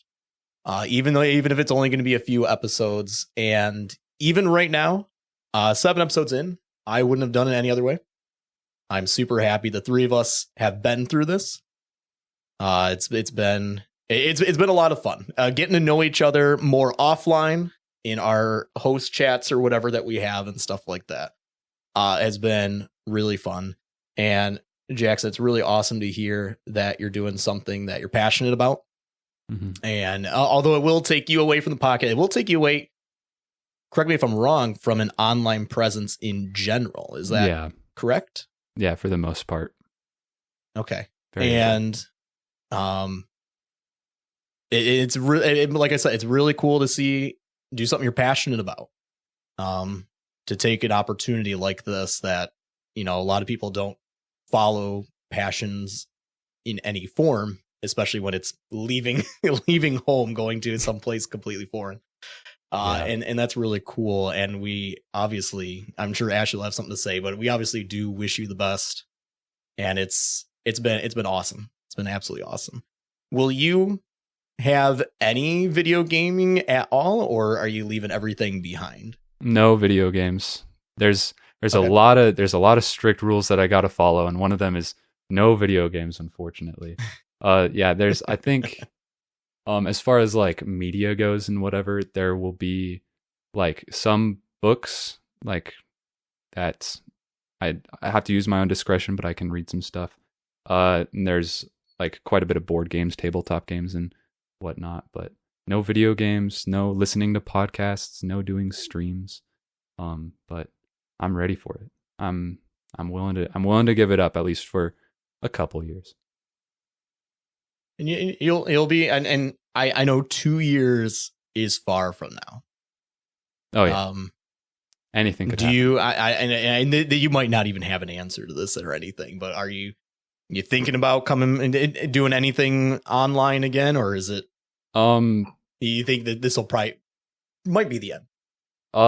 Yeah, it might be the end. It might be the end. I've thought about this a lot, and basically I've come to the conclusion of making zero commitments. I mean, not only is 2 years like a long time for just like myself individually and just like changing as a person and whatnot and just interests and whatever, but it's just a lot of things can happen like online. Like I do a lot of Twitch streaming right now. I do a lot of live streaming on twitch.tv. Who knows if twitch.tv is even going to be relevant 2 years from now? Who knows if YouTube is going to be the same way? Who knows anything at this point? So it's hard for me to really commit to anything at the given moment. The only thing I can commit to is there's been a lot of great people that I've met online and formed relationships with, including you two here, over the past year or two. And I definitely want to reconnect with everyone I can by the time I'm back, whether it's just through some silly chat messages or whatnot. I see Ashley's already removed her glasses. For those who aren't watching, she's removed her glasses. Ashley, I know I've talked quite a bit, and Jackson's obviously spilled the beans. What's going on? Sorry. It's you. No, take your time. I'm wiping tears from my eyes. I'm sure it's a big shock to everybody. But I've been in your channel for about for about a year, and it's just been like such a joy in my life to get to know you, and I'm super proud of everything you're doing and how candid that you've been with all of us, and it's super brave, all the stuff that you've been like willing to talk about on stream and with all of us. So I really appreciate you letting us all into your lives, and you've just been like not non-judgmental to everybody, and I know you have like such a wholesome and beautiful part of your life with your spirituality and your religion, and you just never judge any of your silly friends online for all the silliness and stuff that we bring to your stream. And I'm really gonna miss you a lot, but I wouldn't have changed anything that you've been part of this podcast for the last 7 months. And I've told you many times offline, it's been an honor in my life that I got to create content with you on and off Twitch, and I'm super thankful.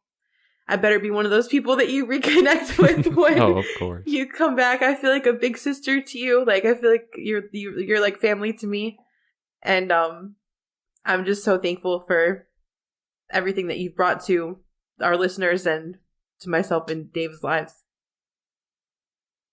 Just think, without twitch.tv/Bleachy be in existence, you never would have eaten a stick of butter. Actually. I knew you were going to say that. Yeah, that's what she's gonna. That's why she's so glad we have this relationship. Is for the butter consumption. I understand. because of Jackson, I will never buy salted butter ever again.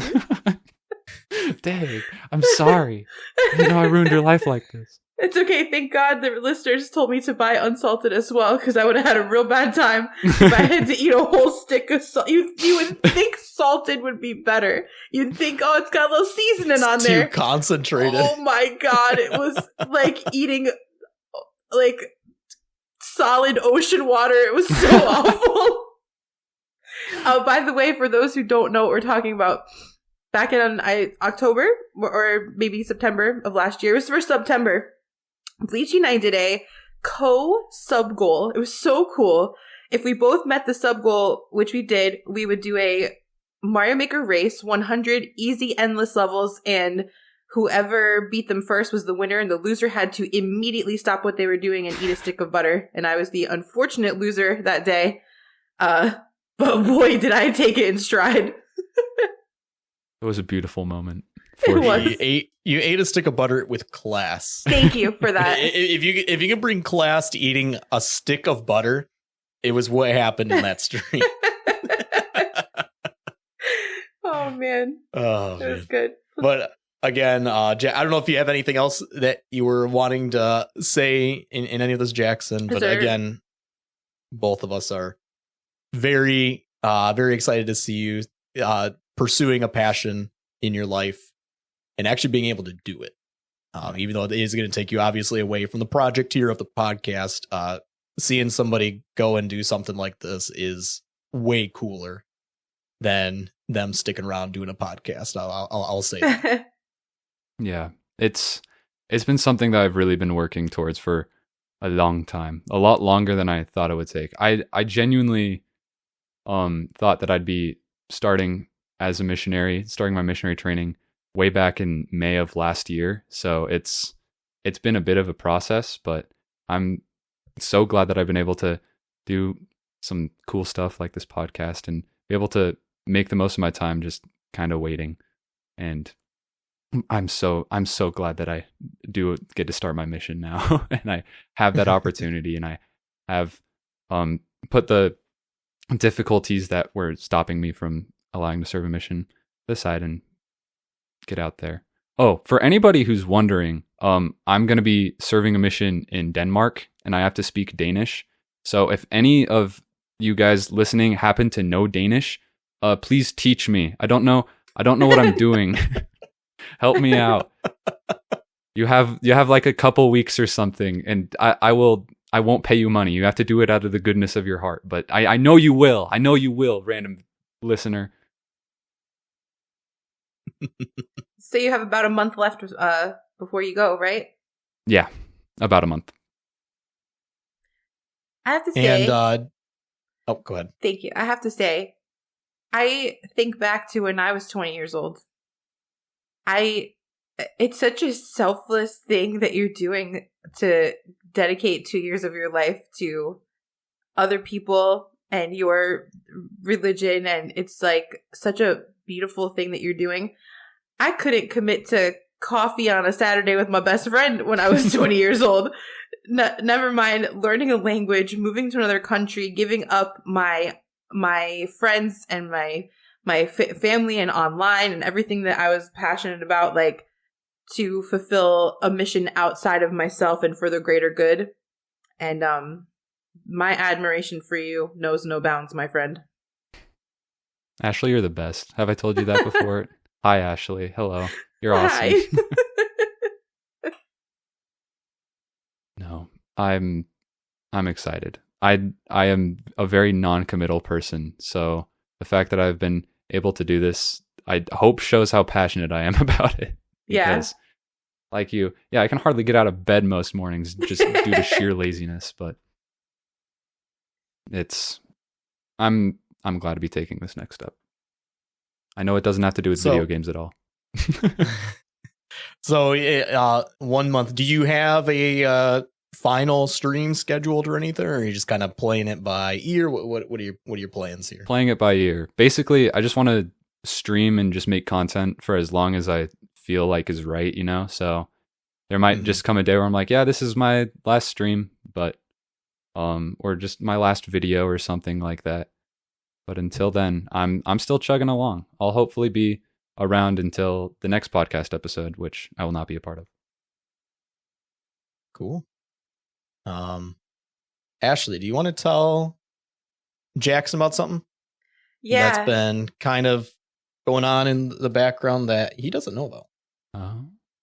So, there's a bunch of us that you know that love you, and it's hard to show like appreciation to somebody that you love, you know, but the game that brought us all together is Super Mario Maker 2, and it's how I met all of you, and it's what got me into streaming for sure. So it's kind of the community that we all sit in, and there's a bunch of friends of yours and moderators of yours that are committing to making levels for you for when you leave, and we would love it if you could maybe find a day, maybe later in the month, to do a stream where we can all share levels that we're making or working on for you. The final viewer level stream. Oh, yep. Man. But it's Bleachy levels. It is Bleachy. It'll be better. It'll be better than normal. This might just be you're just gonna hate it so much. Like, this is I'm not coming back. This is the last one. No, I won't hate it. That sounds awesome. I can't believe you guys have been doing this. I'm taking it back. You guys are the best. I won't reveal obviously names or anything since it's for privacy's sake. But there's a lot of people who love you and would like to commit to making levels. So maybe we could figure out a day that you could do that so we could share with everybody and give everyone a deadline for sure.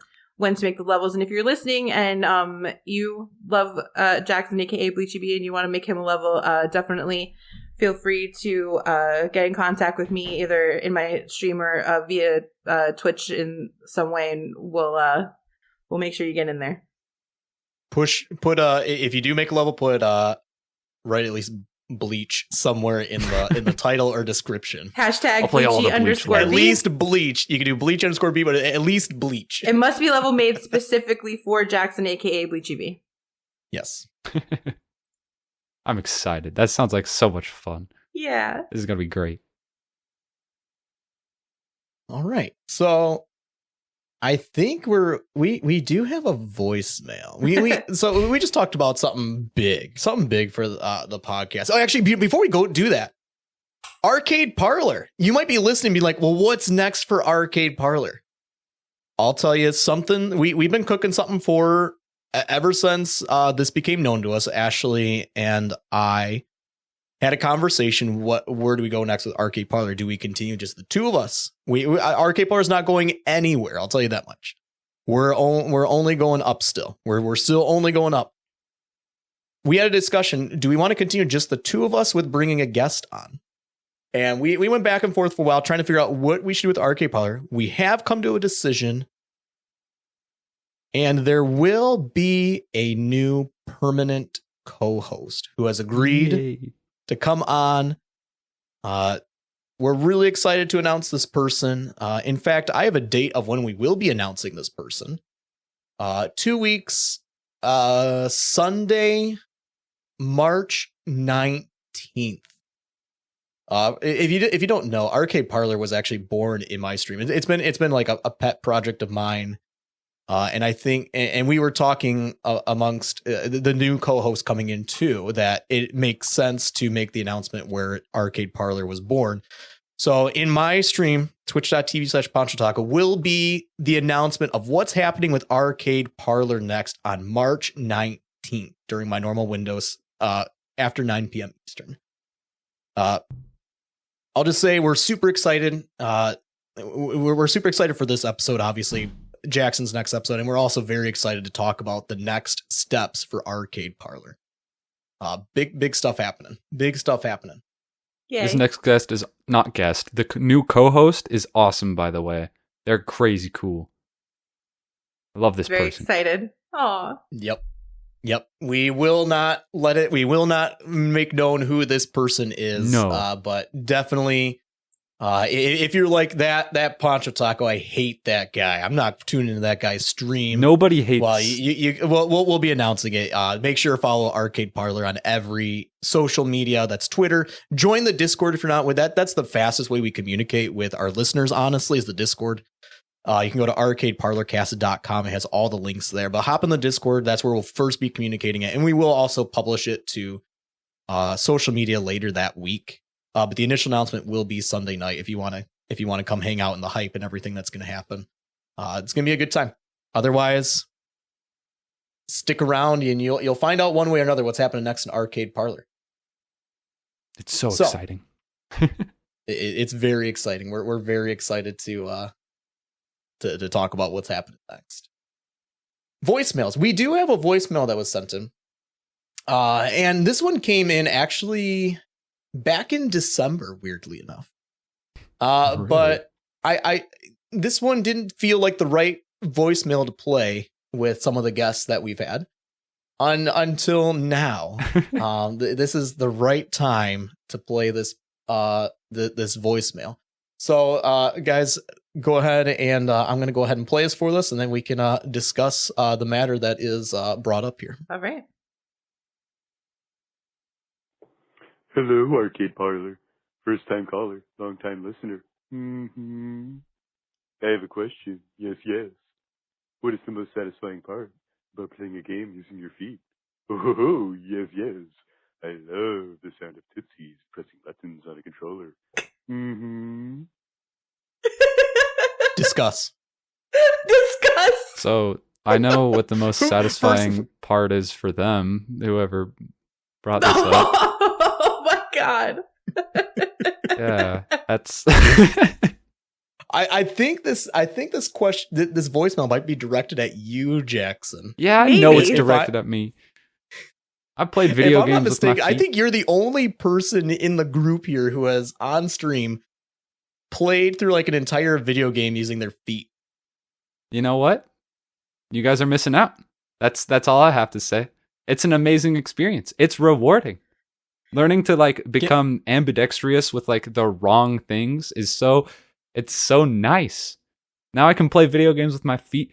For those of you who don't know, I spent roughly, I think it was like 20 hours or something, playing all of Super Mario Odyssey with my feet.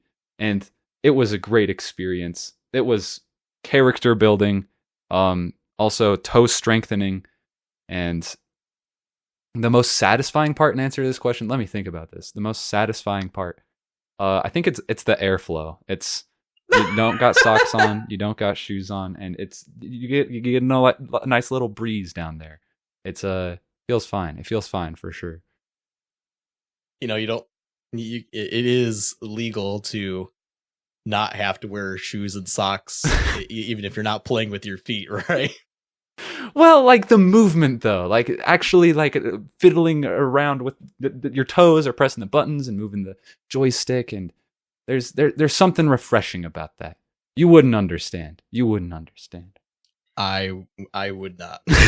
As I mod for the Bleachy B stream, and I was there for your whole footsie playthrough, and I think the number one thing that I saw was new chatters coming into your stream thinking it was clickbait and absolutely not believing that you were really playing the game with your feet, and then being astounded that you were playing the game with your feet, and then staying to watch the spectacle. It was very humbling.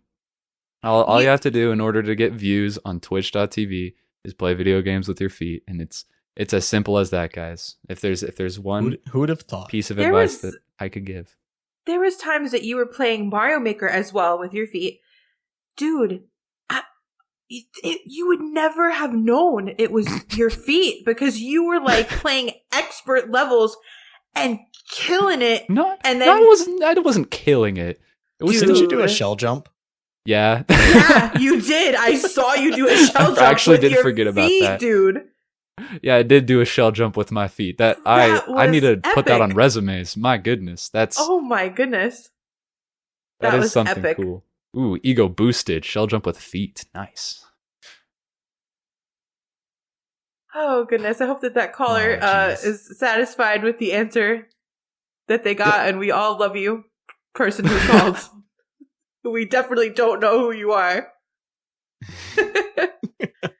For our listeners, we do offer voicemail. If you do have a question, you can send in a voicemail, of course, like you just heard and we discussed. You can send that to 402-915-1082.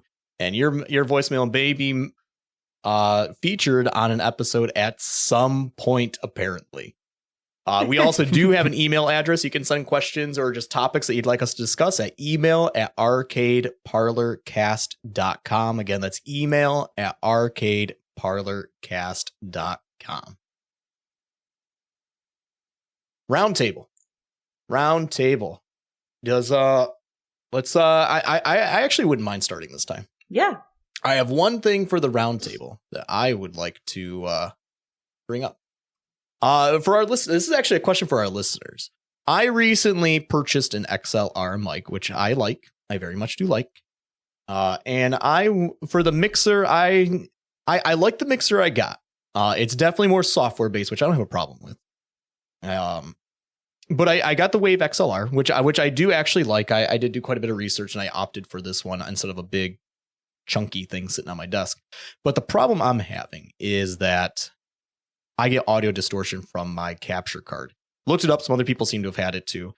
And I think it's at the point where it is a deal breaker. If anybody happens to have a recommendation of something, I know there's always the Go XLR, which is absurdly overpriced right now. I know there are other options. If anybody out there has a suggestion, I wouldn't mind hearing it. send an email, stop by my chat sometime.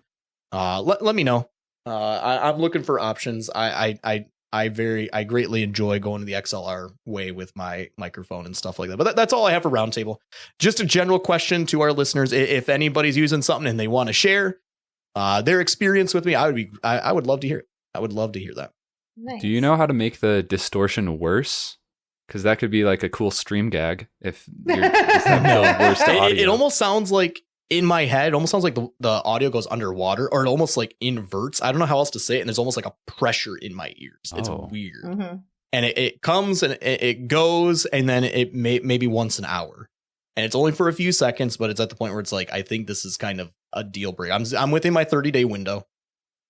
So I'm looking for options. I still have like 2 weeks. So, but if anybody's listening and they want to share their experience with a cool product, even if it is the Go XLR and you just want to gush and say it's the best thing in the world, I want to hear it, because I'm looking for some other options still. That's all I have. Ashley, what about you?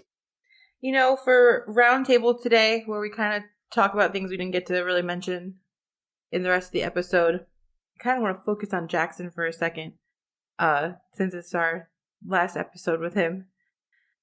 I think back, and I'm not a founding person in your stream, but I think you are, Dave. Are you a founder? Yes. Yeah. Yep. I came after. I've been in your stream for about a year. There have been some really epic moments in your stream. You're actually the only person of the three of us who has moments in their stream, by the way. I still don't have moments. That's right. Oh, they forgot me and Dave when they made Twitch moments. So cringe, man. So, I mean, most of your moments in your stream have had to do with things you have consumed.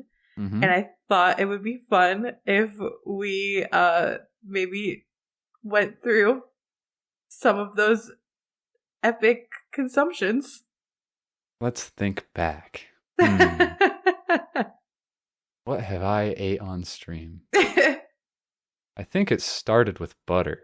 If I don't... Yeah, it was butter. That was about a year ago at this point, I think. Yeah.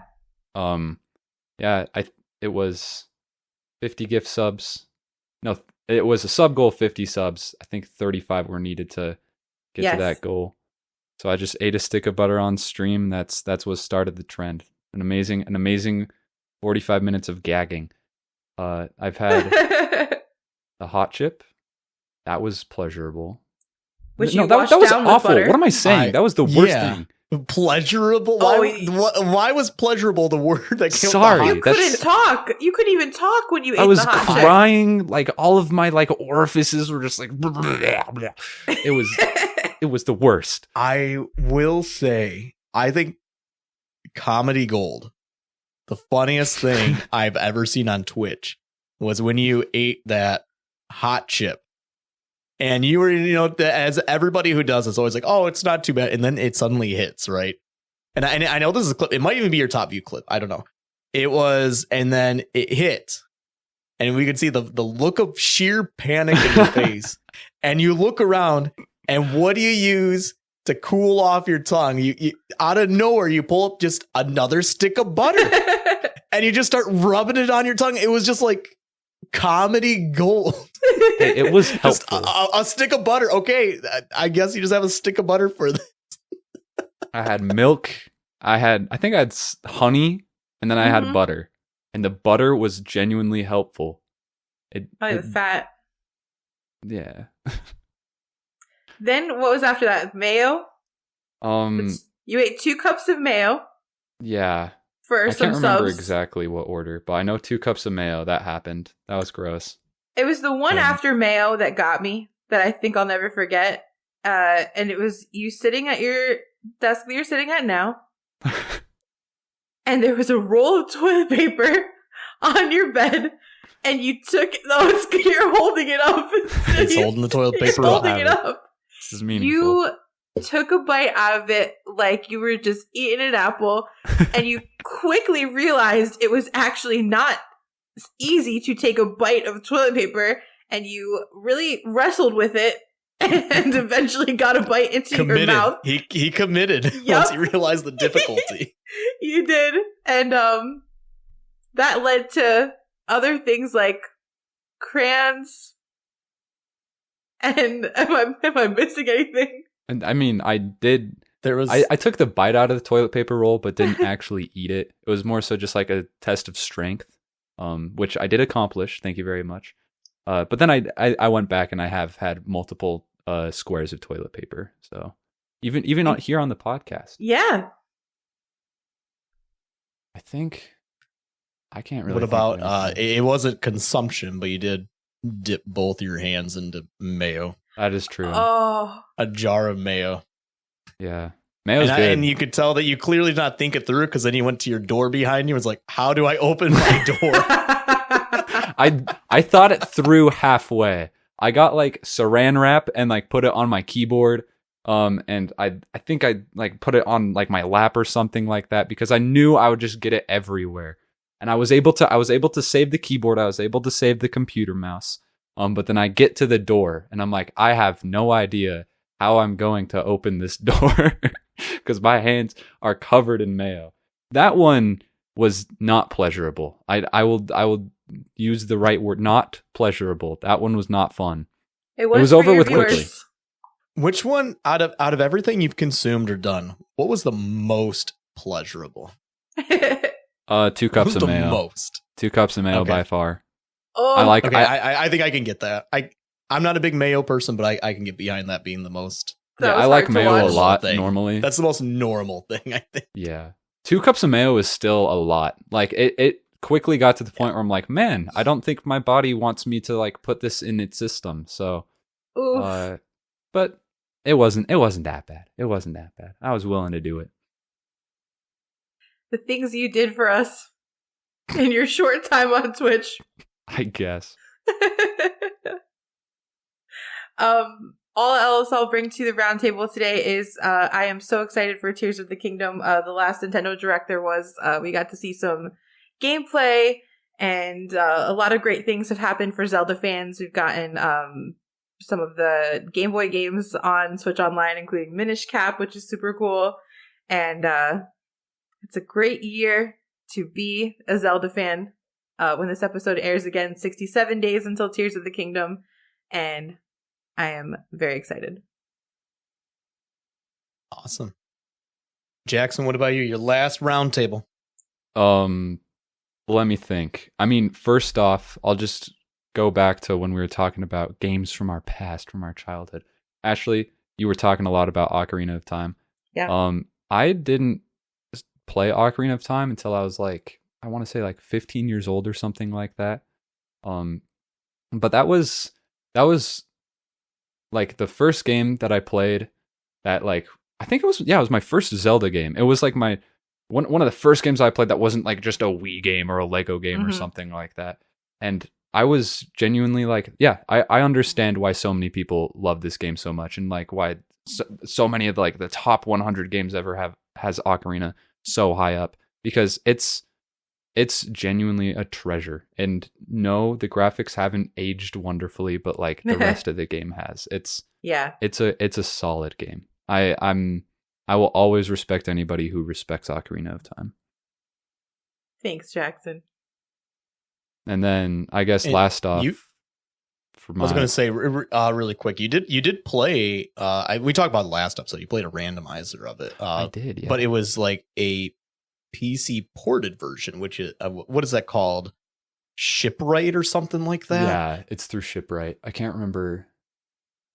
Yeah, like I know it's SOH, whatever that W stands for. right. Yeah. Oh, Ship of Harkanian. Yes, Harkanian. that's the word. That's what it is. It's basically a PC port that runs. It's really impressive. If anybody's interested in it, it's very impressive. Whatever that project is. Look it up. Definitely cool. And then last thing, I mean, this is the final episode that I'll be a co-host, and just again, it's been an honor. It's been a pleasure. I'm so glad that I've been able to be a part of this, and I'll miss you two, Dave and Ashley, a lot, and I'll miss so many others, and I'll miss all of you wonderful listeners as well, because I know each and every one of you so personally. And hopefully I'll be back in some form and be able to you'll be able to hear my voice again at some point. I'll be waiting in April of 2025. I'm gonna Yes. get added in Discord by some super cringe message or something. 30 seconds of a blonde man eating mayo. That's what you're gonna get. Yeah, it's just gonna be a video uploaded, adding everyone. Oh man, but again, Jackson, I believe I speak for Ashley. I'm sure I speak for all of our listeners too. We're super excited for this opportunity for you. We'll definitely miss you, but we're more excited for this opportunity you have, and it's awesome to see. It's awesome to see you take this on. Thank you very much. I'm glad to do it. Also, the next not guest. I keep calling him co-host. You have my blessing. You have my official blessing. Yeah, it has been bestowed upon you. I know when I shared who the new co-host was, Jackson was very excited for that. Yeah. They're shared that he believed that this person was the perfect third new co-host for us. For sure. Definitely. Well, right before we go out, do we want to do a quick round of self promos? I think if we can go through this pretty quick here. I'll go ahead and start us. David, I'm David, twitch.tv/PanchoTaco or just panchotaco.com. We'll take you also to my website or to my stream. Still doing the Mario Maker, doing my thing every Sunday, Monday, Wednesday, Friday, starting at 9 p.m. Eastern. Typically ending around midnight, sometimes a little bit later, depends on what's going on. Doing some retro Sega games, Genesis games, GeoGuessr, Dead Cells, just having a great time. Just having an absolute blast. Ashley, what about you? Where can we find you? You can find me on twitch.tv/Ashley with 2 E's, no Y, ASHLEE_FL. Currently streaming Tuesdays, Thursdays, and Saturdays at 9 p.m. Eastern. I typically end around midnight, but I just introduced this week that Thursday nights, I will be going until about 2 a.m. my time. So Ashley After Dark on Thursday nights. You can also find me the same handle, Ashley_FL, on YouTube. I put out videos Sundays as well as on my Twitter. And I also have a TikTok that I put weekly content out on. It is Ashley_Florida, all spelled out. Sweet. Jackson, where can we find you for the next month? For the next month, should still be streaming and making YouTube videos on twitch.tv/Bleachy_B. That's BLEACHY_B. That's how you spell it.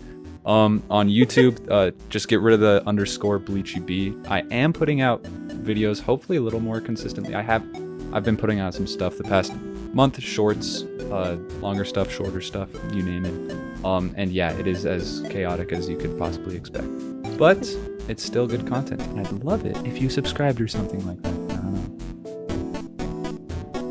know. Awesome. Well, with that said, this has been episode 7. Thank you for listening. Adios. Bye. Bye. See ya.